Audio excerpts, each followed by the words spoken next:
Yo, yo, what is up, everybody? Welcome to the Payoff Pitch presented by Fantasy Phenom. I'm Kyle. That's Mike. Back first day after the All-Star break, recapping Friday's action. I never have my days right anymore. Friday's action and looking forward to Saturday. It is the weekend.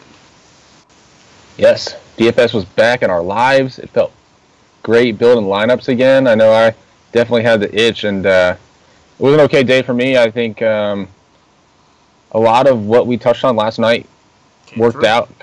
Yeah, I mean, in a sense, like what we were on, we were on definitely the right pages. So on a 15-game slate, that's tough to do at times to narrow it down, especially those like us who really don't play many lineups. You know, really narrowing it down on a 15-game slate, it takes work, and it really does start the night before. So hope you guys watched. Hope you guys followed the process and did the same. Yeah, I played the Brewers. Like I said, that was my number one stack. I went 5 deep on them, and there were many stacks that went off today. Brewers happened to be one of them, so I cashed on the main. Did a couple single entries, cashed. Unfortunately, my dumbass got greedy, and I was like, I'm going to play the late slate. I'm looking good in the main, and sure enough, I gave back most of my buy-in because I got greedy. I was like, I know I'm going to break even for the day. I'll just enter what I'm winning in the late because I felt good about Sonny Gray and Johnny Cueto. I knew that would be a not popular pairing. And, of course, Sonny Gray does his thing, but Johnny Cueto fucked me in the main and in the early. He kept me from taking down a GPP, man. Had Johnny Cueto balled out like I expected, if he would have gotten 20 DraftKings points, I would have won first place in this $100 single entry. But of course he didn't, and I live to just cash and break even and move on to tomorrow. Yeah, hindsight's 2020. I'm reaching back to my notes from last night, and what did I say? His velocity has dropped significantly. He's been bad this season. His changeup is his only significant swinging strike pitch, but the only thing that we just felt like Padres were the team to go at. So, what are you going to do? I mean, I think there was enough pitch or hitters that went off today that if you targeted the right stacks, like you said, that would have worked out for you. Yeah, so I think definitely today you could have kind of pitched 2 guys on DK and kind of went wherever you wanted to go with your hitters and did okay. So yeah, but yeah, I think you're a little bit different than me. I feel like I usually play the late slate whenever I'm losing money. I play it to keep raking in my money. When I'm winning, I'm like, all right, I'm playing the late slate. I'm going to build on it. Because at worst, I break even. And, of course, I broke even, but such is life. Move on. I'm right there, man. I continue to be one player away. So my process is right. All I did is I played one lineup in the main and one lineup in the late. That's all I've been doing. And, process, that's it, man. Yeah. It's so key in DFS is doing the same thing. This is true. So, ace of the day goes to Jacob deGrom. If you guys were in the lock show, it wasn't a hard call at all. Rockies are just absolutely terrible on the road. They're going to continue to be for whatever reason. And the only thing that got me off of deGrom was the rain. And I pivoted to Pomeranz and Cueto. Had I stayed on deGrom, I can't guarantee that my lineup would have looked the same. So hindsight's 2020, yes, but deGrom and the difference between deGrom and Pomeranz is a ton of different salary. So I'm not upset. Still did okay, but that was definitely the play. And then Gio, man, shout out to Jeremy. Jeremy was all over Gio today. Shut up. So he was all over that call. If you look at the the red splits, man, at home versus lefties, most power, most strikeouts, and Gio took full advantage of the strikeout stuff. Did his thing. Ricky Nolasco continues to fucking find something. I don't know if we can. It is the Rays on the road. But why is Ricky Nolasco impossible to stack against now? We've tried it 3 times in a row. I'm gonna keep doing it. I don't know, man. You said the same thing about about already Mike Byers. Yeah, there's definitely been some guys that have bitten me, but I'll trust my gut, man. I'm firm in my beliefs on these pitchers, and I will. Mike Byers burned me, and Alaska burned me again, so it is what it is. I really don't think pitchers will go through stretches, but it is what it is. I think I probably should have, because I was at the Trent Thunder game today, scouting Starlin Castro. Yeah.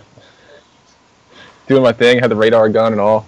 Nah, I just wanted to see if I can it's right there, so I wanted to go see him do his rehab start, which we could have used you today, Starlin. I mean, Reyes with those errors really burned us, but I should have just took a picture and showed you guys that it wasn't raining, but I didn't play DeGrom either, so I'm also at fault. If you're looking for some bullpen help, Giants have some arms. Yeah, we definitely need that. Sam Dyson 7.6 ERA available. Hunter Strickland 5 of 12 on his save chances this year. If you're looking for some bullpen help there, Mark Melancon, waste of money.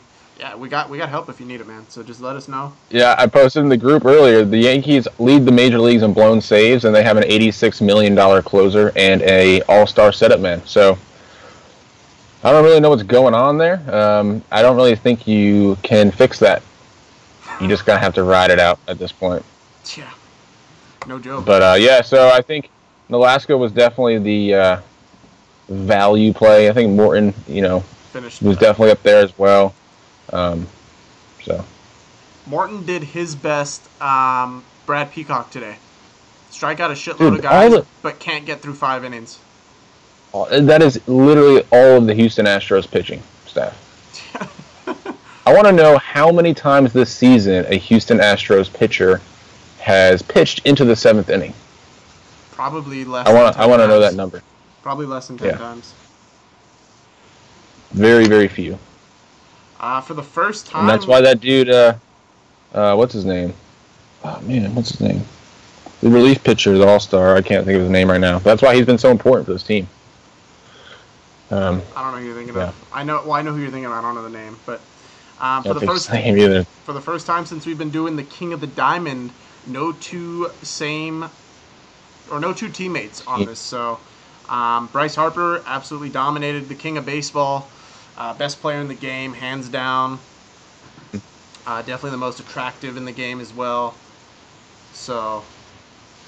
Yeah, had it not been 2:30 in the morning here, I was definitely considering photoshopping a Yankees hat on him, but maybe next time. I don't know if that's going to happen with Judge, man. I think Judge is going to I don't think so either. I just thought it'd be funny. I think Judge is going to block See if he Bryce. Noticed. Yeah. I would have definitely noticed. I wouldn't have put the slide up. I would have taken it down. I don't know. I was thinking probably 50-50. Yasiel Puig, 2-homer game. Mark Trumbo tied the game late. Josh Bell walk-off. Michael Conforto had himself a good game. So, and all these guys, individual performances today. If you had Bryce, if you did anything close to anything, or if you even came close to hitting on anyone else, you probably did okay with Bryce. Just absolutely blew away. Yeah, legit one-off. We talked about the Nat stack last night. I unfortunately decided to use Springer as a one-off at that price, but yeah, I could have easily gone to Bryce today. I just didn't do it. Puig was a very good value play. I definitely wasn't on Dodgers. Same. So I didn't really look at Puig much. Trumbo is heating up.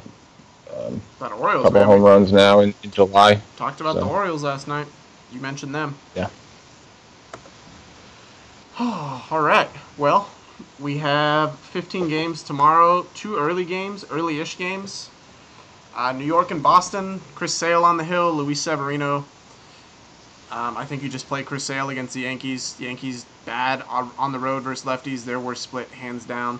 So just play Chris Sale. Don't look back here. Really all to say there. Not going to stack against Severino. The stack is going to be in Detroit and Toronto. Francisco Liriano on the road, not good. Not good in his last couple starts. And Detroit at home versus lefties. Hits the ball, hard contact, over 50% of the time, a 223 ISO. Strikes out less than 20% of the time. Just everything points to a Tiger stack. make it fit with Chris Sale. Luckily, the Tigers are cheap. Talk about Ian Kinsler, 3,600 on DraftKings, 3K on FanDuel.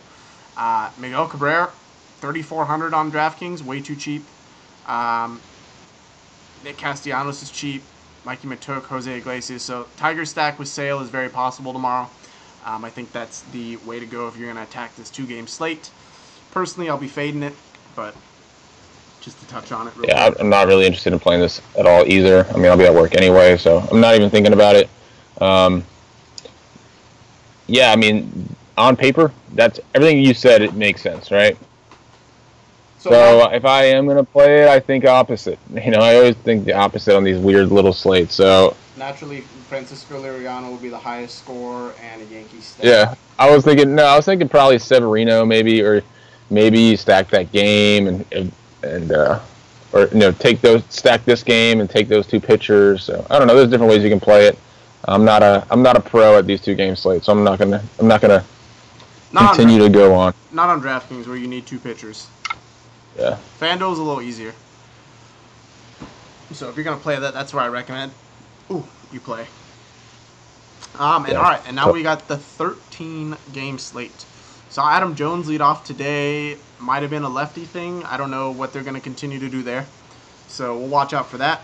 We got Jake Arrieta and Wade Miley. I don't know, man. I don't know if I want to attack Arrieta.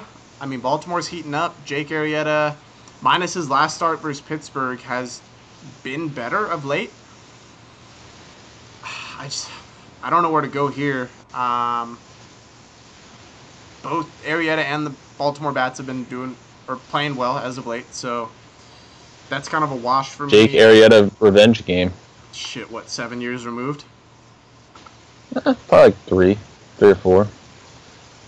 But, I mean, this is the team he spent his whole career, he came up with. True. He was terrible on them, though. This is the first time the Cubs have been in Baltimore since '03, I think. Long time. But yeah, I think this is a potential game stack to me. Both these guys have been up and down. I think Wade Miley more Arrieta's been a little bit better when he's up and a little bit worse when he's been down.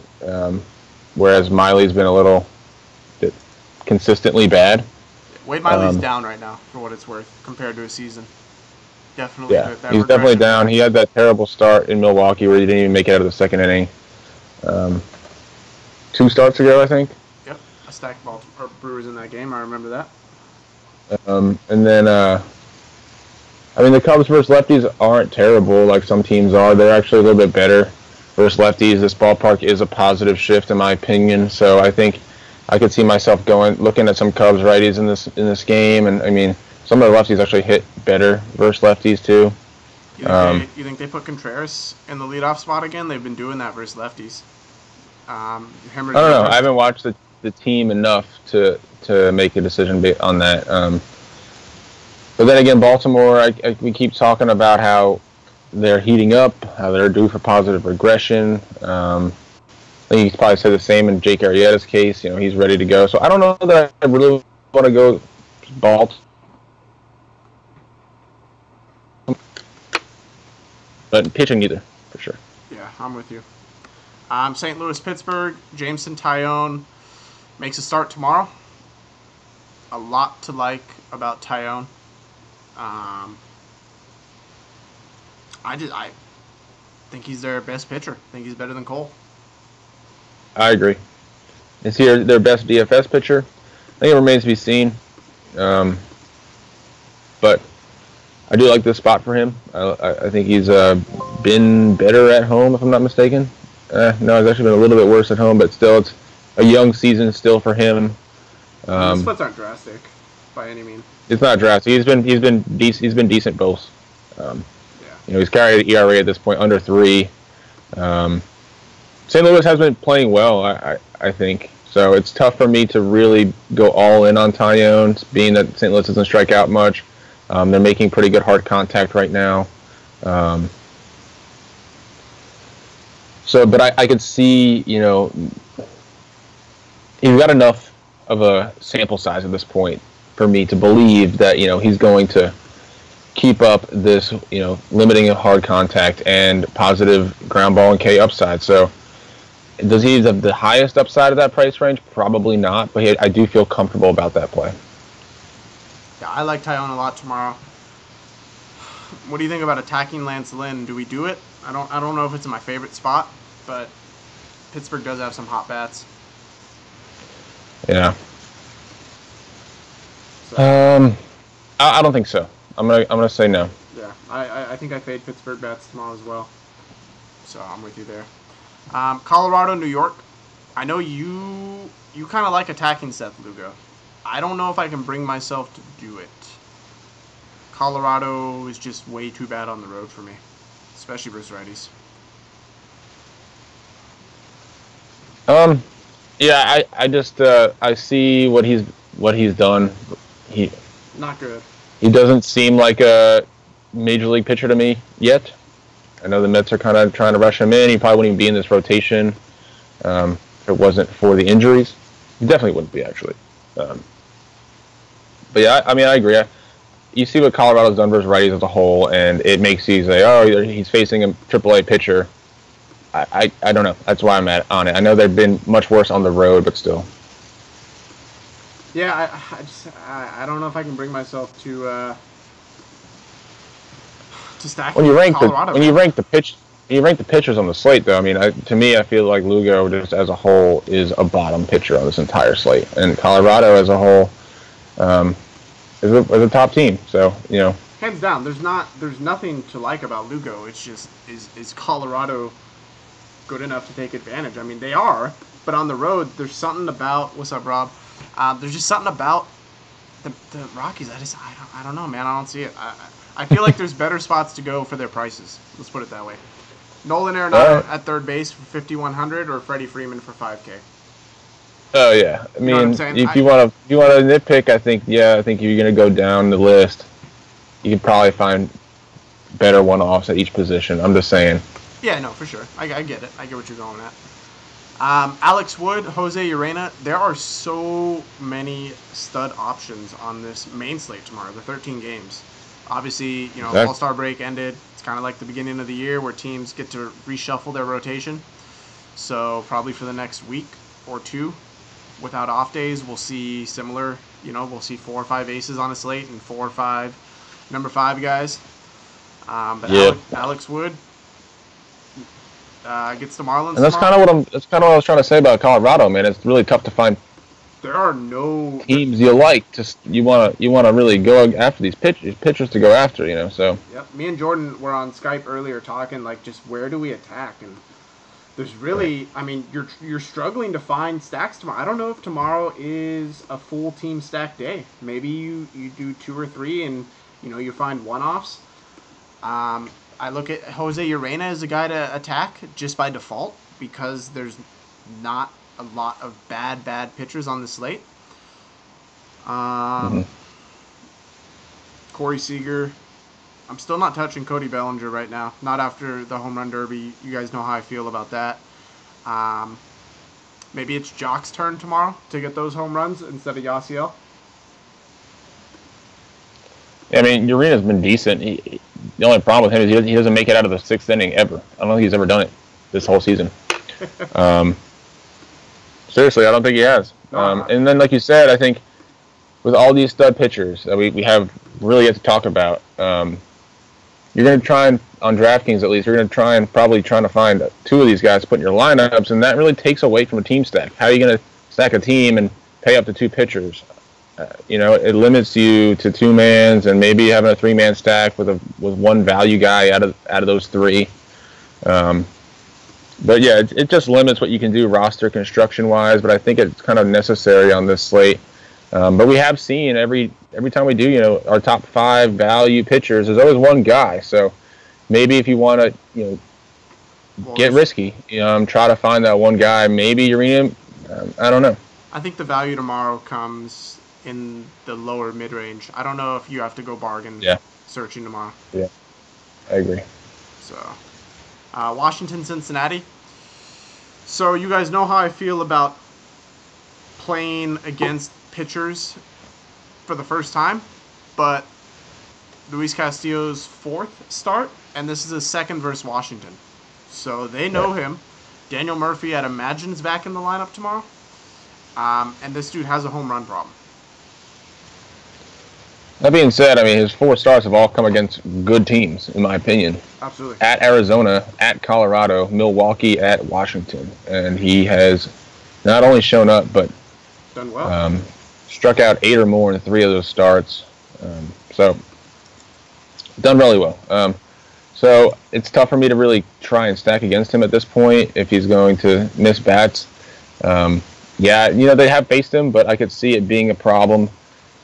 Maybe 2nd or 3rd time through the order. I don't know that they come out and they've got him figured out right off the bat. Mm-hmm. Could be wrong, but we got Scherzer on the other side. I don't see how you really make the argument to pitch Castillo tomorrow. And then when you look at Scherzer, you're valuing him in the same discussion as the other guys that you're paying up to. So you have to compare. All right, you have these aces, like you said. Which one has the best matchup that I want to take for my lineup? But you have to inherently know when you're doing that. It doesn't matter at this point. When you're looking at stud pitchers, doesn't really. We're gonna kind of go into it, and we're gonna look at the matchups, and we're gonna try and dive in and see who's got the best spot. But when it comes down to it, it doesn't even really matter. When you're talking about stud pitchers, they can go out and be the best guy no matter who they're pitching. Absolutely, and that's the thing, right? Is who is going to be that stud pitcher? Is there a differentiator tomorrow? Is there that one guy that outperforms them all? Mm-hmm. I mean, arguably all of these studs are in not amazing matchups. Miami at home versus lefties, that's their best home run split. Max in Great American Ballpark. Cincinnati at home is great. So, and we know Max can give up some home runs. Not great. Corey Kluber in Oakland. We know what Oakland can do in terms of the home run ball at home. Their best split is at home versus righties. Sure enough, that's his split. Mm-hmm. And then you have Madison Bumgarner, who is the cheapest of those 4 names, but making his first start back in the big leagues. So question marks all around for these studs. Mm-hmm. And this does tend to happen. You tend to have on certain big slates where you have 3 or more stud pitchers that are aces and can go out and do whatever. And so a lot of times when I'm playing tournaments, I'll try to find the guy that I feel like is going to get the least amount of talk or least amount of ownership, because then you're getting an ace that has just as much of a chance as any other ace on that slate to go out and outscore, but he's also going to be lower owned. I jump at the opportunity to get aces at low ownership. 100%. I'm with you. And I think, personally, I think Bumgarner, because he's the 4th one down, I just, naturally it tells me that he gets the least amount of ownership. Yeah, there's going to be a lot of debate between those top 3, and I think Nelson and Bumgarner are kind of going to fall out of that debate a bit. Yeah, I think they're going to fly under the radar a little bit. And they probably have the 2 best matchups as well. Yep. So, would you stack Washington tomorrow? Obviously, seeing this guy for the 2nd time, I don't. Again, I think it's going to come down to lineup construction. If you want to put 2 pitchers in your lineup that are upper mid tier and high price guys, you're not going to really be able to stack a team unless you have one value bat to fit into a 3 or a 4 man. So let me ask you this then: if you don't want to stack Washington, would you play Castillo for 7,500 or 64 on DraftKings? It would be a contrarian way to play if you aren't playing Scherzer. However, I don't think it's the best option at that price. Yeah. Doesn't make my top 5 personally. Just Washington's not a team I want to attack. But you can always make that case, right? If you don't want to, I mean, both ways. If you don't want to stack against a pitcher, is there a reason, and would you play him? And then vice versa, right? If you want to stack, I lost my train of thought. If you don't want to stack, if you want to stack it, yeah. If you I know what you're saying. If you don't want to pitch a pitcher, would you stack against him, right? So if you're Or do looking you for a fade? contrarian, yeah, exactly. There's contrarian plays. We have Arizona, Atlanta, Patrick Corbin, and Mike Fultonawitz. This is another spot that I think we're going to disagree on, Mike. And you want to attack Fulte. I think you're kind of basing it on the park. I just can't buy into Arizona on the road. There's just something about Arizona on the road that's not good. Mike Fultonawitz has pitched well his last couple starts, limiting home runs. Arizona is, again, if I'm looking at places where I'm going to pay up, I just don't know that Arizona makes that list for me. But that doesn't mean I'm pitching Fulte, that's for sure. I guess it really is the same argument as Colorado on the road versus a bad pitcher. It really is the same thing. I mean, you got Fulte, who's done nothing good at home this year, and a team that is built to kill righties. So in a hitter's ballpark. So that's where I'm at. It's really, I think lefties have just destroyed in this ballpark, and some of the best lefties, and even the bottom of this order with these lefties are hitting well right now. But yeah, I could easily go against Corbin as well. He is an elite ground ball pitcher, and that does bother me when I'm trying to stack against. But the prices are right for Atlanta right now, so I think I went there today. Bro, Matt Kemp. I can see myself going back when lineup construction comes down to it, because I wasn't high on Atlanta until I started building lineups and saw what I could do. I was able to get some 2-3 man stacks that I liked. So yeah. 3 guys tomorrow that stand out. Mad cheap. Matt Kemp is 3,200 and 2,700 on both sides. Kurt Suzuki is 27 and 3K, and Dansby Swanson is 23 and 26. All 3 great versus lefties. All 3. Well, Kurt Suzuki's actually been kind of hot of late. Dansby Swanson is not, and Matt Kemp has not been at all.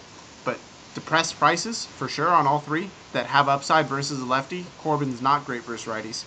And then, can you fade Freeman? I know it's versus a lefty. I know Corbin can pitch well versus lefties. In fact, he's actually pitched really, really well versus lefties. But Freddie Freeman has been on another level since he's come off the DL. So, I mean, don't sleep on Enciarte, man. I mean, this guy kills lefties as well. I think him and Freeman will be a 2-man that I look at every single day. Okay. What about 3-4 with Kemp? I mean, that price is so cheap. The reason I like including Ender in a stack is because he just gets on base, and he's got speed upside. He can hit for extra bases, and that's what I want from my first guy in my 2-man stack. I want some guy that's going to get on base, and someone that's going to hit him home. So that's fair, absolutely. Yeah. Minnesota, Houston. Same with Pollard. No, he's a great table setter. He's 2 of the best in the league, I think. No, that's true. All right, so here's my dilemma here, man. Every single slate, I fade Houston. Right? I know they're chalk. What the fuck, man? They put up 10 runs every game. So, naturally, I'm done. I'm tired, right? I'm not gonna fucking fade Houston anymore. And I'm starting to build my lineup for tomorrow just to see what I have to spend, right? You know, I always just like to build lineups before the show just to kind of get a ballpark of, you know, if I play these 2 pitchers, what do I have to spend? What can I fit? What stacks can I do? And I can fit Houston tomorrow. And I just have a bad gut feeling about it. And I don't know why. Maybe it's just my luck. And I know that I'm not lucky, but... Man, it's happened before. Is what you're saying. I feel like the day I stack them is the day they're gonna be like, just kidding. So we talked before the show, and I was joking around saying I'm pretty sure the Astros have a team OPS over 1,000 at this point. Well, their last 14 days, they do have an OPS over 1,000 as an entire team. It's unreal what's going on. They're batting over 350 as a team. In the last 2 weeks, they're just on another. They're all clicking at the same time. I caution it. I've seen it so many times where teams that click at the same time all slump at the same time. It's just it's a way of baseball. We kind of just saw it with the Orioles a little bit. Now, that's just my perspective. I like to look at things from a sense of where is the pricing? How do I think how I think it shapes up? But I think the pricing is still so fair for Houston that it's hard not to look at them. Like, here's where I'm looking. Because I'm looking ahead at tomorrow, right? I'm looking at potential bats. Jake Marisnick didn't play today. I'd imagine he's in the lineup tomorrow. Yuli Gurriel, 3,600 on DraftKings, still too cheap. Your usuals probably play Springer, Altuve, but that two-man at the bottom of Gurriel and Marisnick makes Houston very affordable, especially if Altuve keeps playing in that two-hole. 8-9-1-2. That stack just. I don't know. I think Irvin Santana bothers me though a little bit. I don't know. In what sense? If I'm looking at stacking, I don't know who wins. Obviously, I like Houston as a team batting over Irvin Santana, but he still does bother me a little bit. I mean, he gives up fly balls. That's the. But I'm saying, like 10 runs, even 5 runs off of him. Yeah. Well, their bullpen is so bad though. That's the thing. Is if they can get him out of the game, their bullpen is. I don't know if there's a bullpen arm for Minnesota that's like a sub-5 ERA. Mm-hmm. Yeah, they're pretty bad. They need some pitching help. So. And then Musgrove, man, he's been pretty bad too. Yeah. Definitely disappointing season. You don't really know like how much the injuries are really affecting him, but they had high hopes for this guy. Morton's kind of taken over as the guy that they have high hopes for, in my opinion. So Musgrove's looking to right the ship, maybe a bounce back start against a Minnesota team, but wait and see approach for me with him. He just haven't seen a good start from him all year. Yeah, no, I'm with you. I don't know that I stack Houston, but I'm definitely not pitching Musgrove. I can't get over do I stack Houston tomorrow? I just feel so wrong. I'm a big believer in trust your gut, and I feel like the day I play them is the day they're gonna fucking tank. Mm-hmm. So I don't know. Could be. Can you stack Minnesota though? I think it's possible. I think of all the teams on the slate, I think they're definitely up there to me. Yeah, I mean stacking against Musgrove. Yeah, Musgrove's definitely one of the worst pitchers on the slate. We talk about. Typically he's not the guy you rush to stack against, but on this slate, there's really not a lot of options. So yeah, I can see it. I can tell you. He's giving up home runs. He's got 6 home runs in his last 3 starts. Yeah, and Houston's not a favorable pitcher's park. That's for damn sure. Mm-hmm. Fuck. That play, especially to left field, man. One of the cheapest home runs in the game. Feels like it's out. And isn't Musgrove reverse splits? He is, yeah. He's terrible versus righty. So Sano, Dozier had a home run today.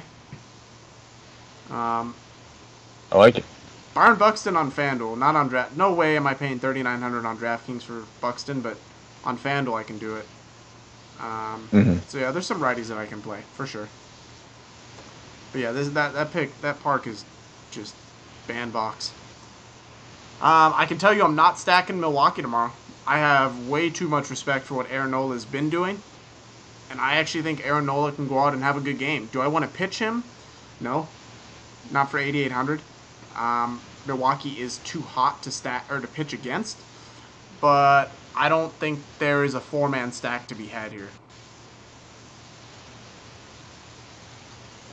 Aaron Nola is a guy that's highly touted. So it's not 100% a surprise what he's been doing, but his last 4 starts have been the Aaron Nola that everybody's been waiting for. Yep. Seattle, St.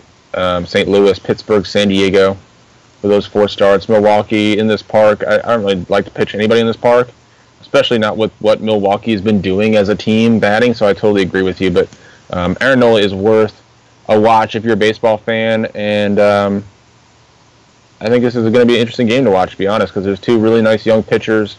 A lot of use in this game, so I will be tuning in. Nelson got the matchup. The Phillies. We touted last night what they do as far as striking out, how they've been playing lately. We don't know if Aaron Altier is going to play tomorrow, and he is their best hitter. Obviously, this is a hitter's park, but Nelson has been better on the road. He has a home ERA that is almost 2.5 runs lower than what he's done on the road this season. You mean he's better at home? You said he was better on the road. But yeah, I know what you're saying. Yeah, sorry. I do that a lot, man. I don't know what's going on. It's late. I do the same shit. I'm with you, man. Nelson was the first guy I plugged in all my lineups. Like I said, I like to build preliminary lineups. Nelson was that guy. 9,700 on DraftKings, 91 on FanDuel. We mentioned earlier there are 4 guys above him in price. Scherzer, Kluber, Wood, Bumgarner, and Nelson. Naturally, he's going to get overlooked. I think he's too expensive for most people to play as an SP2. And there's too many aces for people to play him as an SP1. So I definitely think he goes overlooked tomorrow. It is in Milwaukee. People naturally don't want to pitch there. So, yep, Nelson. But he's been better at home. Yep, I love He's only given up 4 home runs in 10 home starts this season.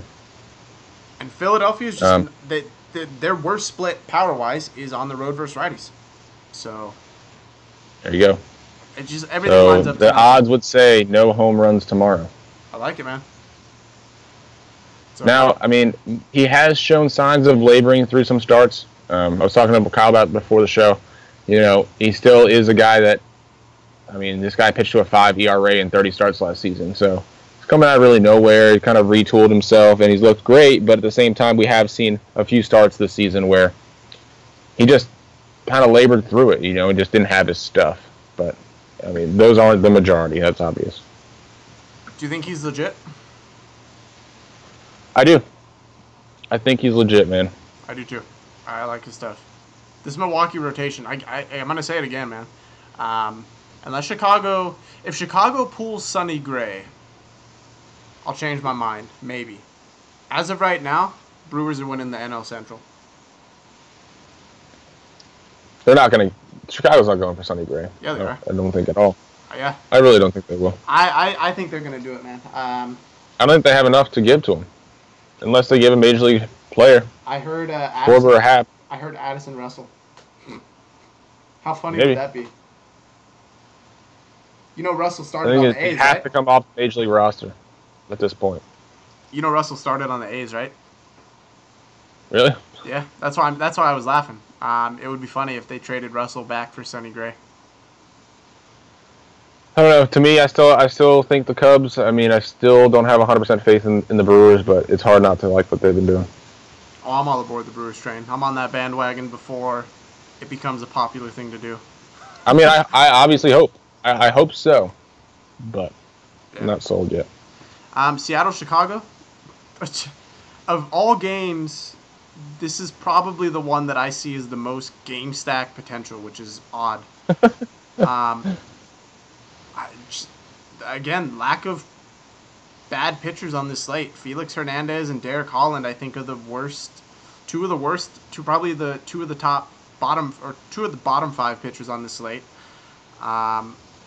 Chicago's not great versus righties, though, so there is that, especially at home. It's actually their worst split. And Seattle on the road versus lefties is not good. So, I don't know. It's tough, man. Well, I'm seeing Pelfrey as the starter for Chicago. Is it? Did they it doesn't really make for much of a difference to me. I mean, Pelfrey, Holland, I guess it's just a righty-lefty difference, but... Well, that's big, actually, for Seattle, man. Seattle righty-lefty splits are big. So that they're still both bad pitcher, but yeah, I totally agree. I totally agree. It definitely is big for them, especially for Nelson Cruz. He goes from like an elite one-off to still a good play. Good luck on the pitch. Now I don't really buy into Felix's good season. I mean, I don't either. He's coming off probably his best start of the year. So I look at that and I'm like, I don't know. I don't have faith in Felix. I think Oakland is a comparable team, to the White Sox. And Oakland is where that start came from. So if you do buy into that, maybe he's in play for you. I do tend to do that a lot with my pitchers. I looked for comparable teams. So. Sorry, I'm just updating while I have it here. There you go. But I don't really necessarily think Felix is a great pitcher. I think you can definitely look to some White Sox hitters today. But again, I could also see the other side of this. I mean, we just saw what James Paxton did. We weren't 100% sold on him. So, yeah. Yeah, and Mike Pelfrey's not been good as of late. Didn't like to stack against him, but he's been bad of late. He's given up home runs. So not a lot to like about. Yeah, I'm sorry, Pelfrey, not Paxton. Not a lot to like about what he's doing. So I think you can stack Seattle, especially like I said, them versus righties is a lot different than them versus lefties. So I'm with you. I like some. I think this is game stack right here.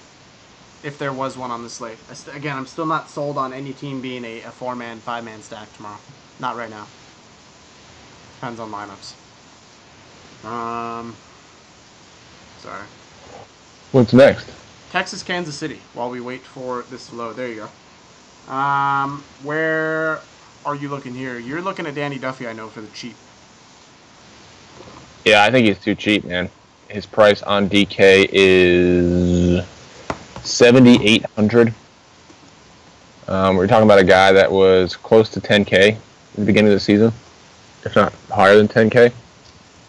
A lot has been made of what he's been doing, but he's been better of late. And Texas struggles mightily on the road versus lefties, especially at striking out. They strike out a ton. Duffy is a strikeout pitcher, and he's shown flashes this season. But if you value last season, I mean, this guy does know how to strike some people out. And he's also got a 4-hit shutout against Texas on his record this season already. So I just think it's too cheap for a pitcher like Duffy against a Texas team that is DFS favorable versus lefties in a park that is favorable to pitchers. Do you know when that start was? I think it was in April before he was on the DL. Okay. The only reason I asked that is Texas has made a lot of changes to their lineup with what they do with the righties. What they do versus lefties. Yeah. I'm sorry, versus lefties. Because they've realized. Yeah, exactly. They've realized how bad they are versus lefties, so they've made a lot of conscious changes to try to fix that. Exactly. I agree. So that's the only concern I have is looking at that past start compared to where they are. I actually like a couple Kansas City bats tomorrow versus Cole Hamels. Alcides Escobar is 2,200 on DraftKings and 24 on FanDuel. I think that's too cheap. Now, is he going to go out and get you 20 points? No, probably not. But he's an amazing punt on a slate where we have a lot of aces. I'm trying to think of the word there. Sal Perez. You're going to need punts tomorrow.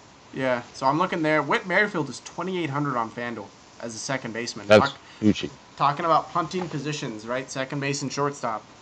Escobar and Whit Merrifield, a combined 5,200 on FanDuel. Definitely worth a look. Talk about table setters as well. Yeah, absolutely.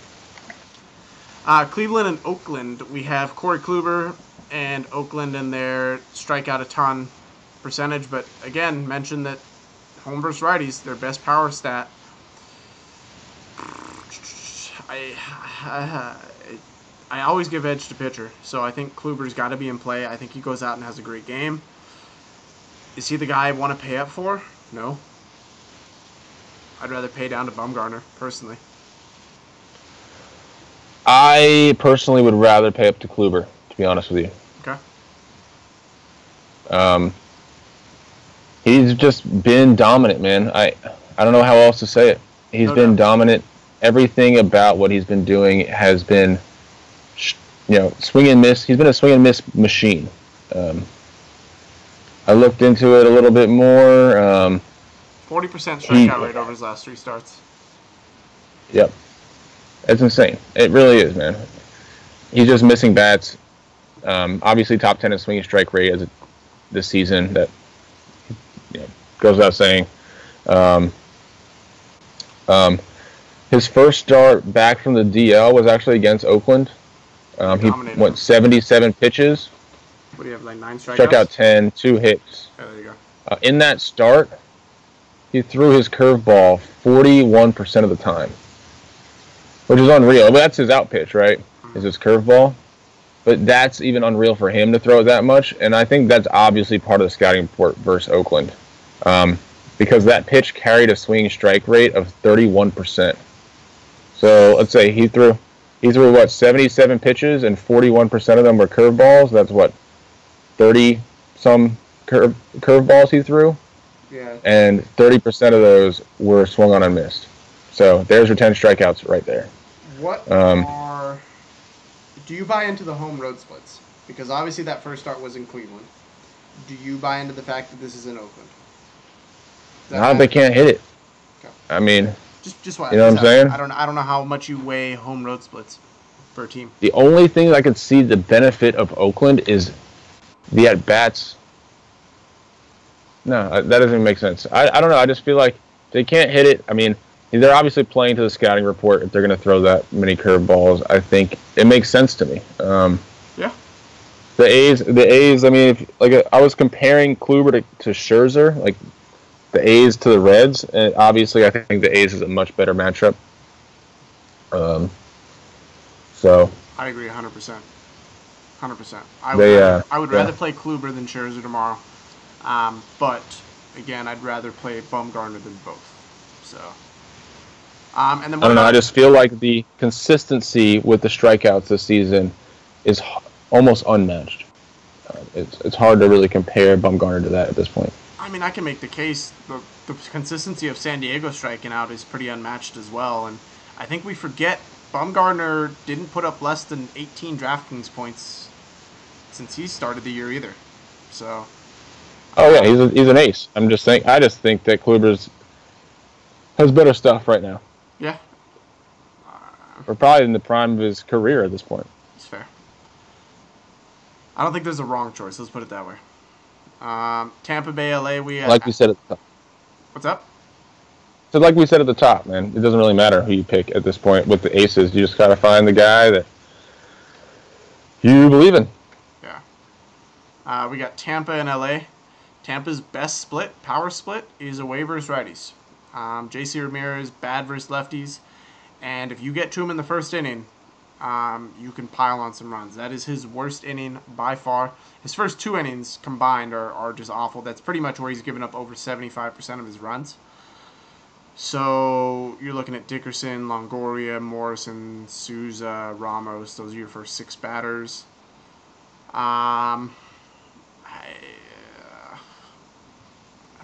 I don't.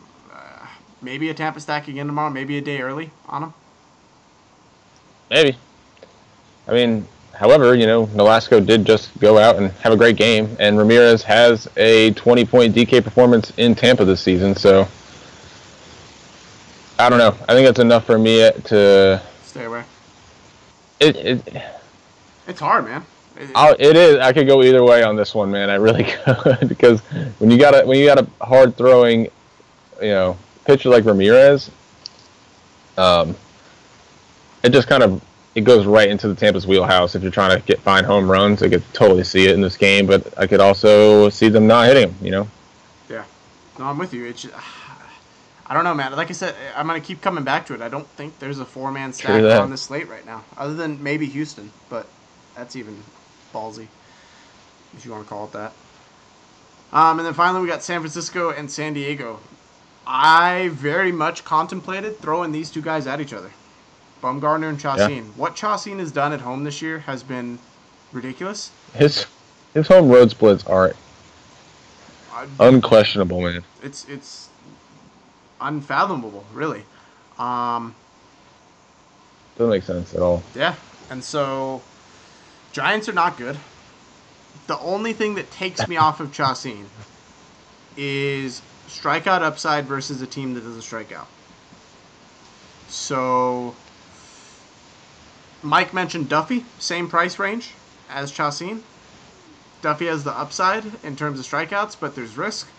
I would say Chacin is probably your safer play, but the upside is limited. I personally, Bumgarner is my SP1 tomorrow. I will not get off that. I promise you guys tomorrow, come the lock show, I will still be on Madison Bumgarner. He pitched, I believe, 4 rehab starts, maybe 3. There is absolutely no pitch count. He has the leash of a horse. Bochy doesn't care if he goes 200 pitches. And San Diego strikes out 28% of the time at home versus lefties. They hold a 217 average and a 120 ISO. And they barely hit above 25% of their balls hard. Nothing gets me away from Bumgarner tomorrow. Like I said, he was having a great start to the year. I think he builds on that. He was striking guys out in San Diego. So, I'm sorry, in the minors. So, I think this is going to be a pitcher's duel. Like I said, I really looked at pitching both these guys right at each other. But I love Bumgarner, fourth highest price guy. I think he gets low ownership because of it. You talk about the other aces on the slate. So, and it's a late game. So, I'm on Bumgarner. The only reason I'm on Bumgarner is because of the ownership, to be honest with you. That's it. I think you're foolish if you think that they aren't going to take him out of the game, even if he's pitching well against San Diego in July, not even in a playoff race. It doesn't make any sense to me why they would do it. It was an injury to his throwing shoulder. So, yeah, I mean, he has pitched 3 rehab starts. He's pitched well in them. But I just don't see the risk. I don't see the risk if I'm a owner or manager or whatever. Obviously, what San Diego's done in that ballpark is extremely favorable. Probably the most favorable matchup on the entire slate. So, I don't know, man. I don't see Bochy. If he gets to 90 pitches, I don't think that Bochy pulls him. I think he'll get his typical 100. Now, I was being sarcastic and saying that he'll get 200 pitches, but I don't think there's limitations on him. I really don't. Bochy just doesn't seem...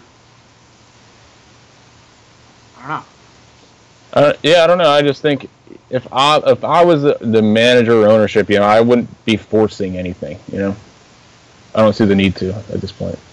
No, I agree. I know Bochy from how he's kind of given his guys leashes. I would say the only manager that really rivals him is Dusty Baker in terms of leashes on guys. I mean, look at Gio today, right? Went back out for the 9th at 113 pitches.